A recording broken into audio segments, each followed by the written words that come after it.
Isa ka bang content creator naghahanap ng wireless mic para sa iyong vlog and content? Try this Shizu S11 wireless microphone.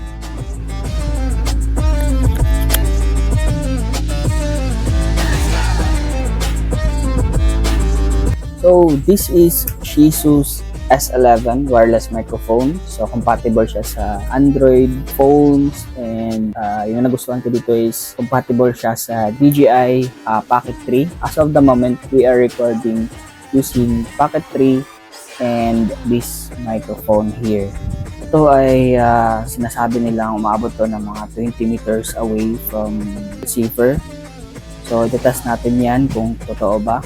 And yung nagustuhan ko dito is yung quality ng audio niya. So far, good naman. Sa sinabi ko kanina, as of the moment we are recording this, using this microphone here. Ayan, nakakabit siya dito. So, for the audio test, kumusta naman yung audio natin? So, ayan, tinanggal muna natin ang wireless microphone. So, this is the audio straight from DJI Pocket 3. So, how's the audio? So, goods ba ang audio? Let me know sa comments section. So, what's in the box? So, meron siyang dalawang transmitters and isang receiver. And meron tayong makikita ditong charging case para sa kanyang mic. Yan, goods to para sa mga interviews and vlog. We have charging case with 2 transmitters and 1 receiver.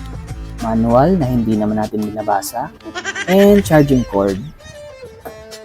So if you are using DJI Pocket 3 or using any other vlogging equipments you have, I would recommend this Shizu S11. So for the price of this wireless mic, so na-order ko siya sa Shopee ng 699 pesos lang. And naka-promo sila noon that time.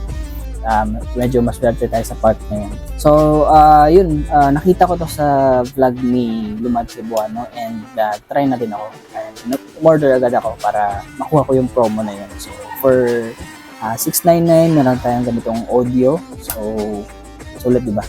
Monitor na natin ang battery niya in here. So, hindi ko pa siya try kung ilang hours ba siya bago malobat. But, probably soon, itetest natin siya during mga events, gagawa tayo ng mga interviews, and babalitan ko kayo dyan. So, sa mga bumabalak bumili, I will give the link in the description below, and let me know na lang sa inyong mga reviews. Okay? Shoutout na pala sa mga solid subscribers natin dyan.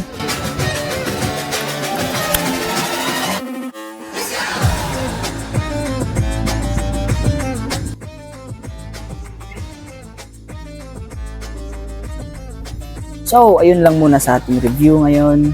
This is Master RB o Biyahe Moments, amping sa pagbiyahe. See you sa next video. Keep Paris.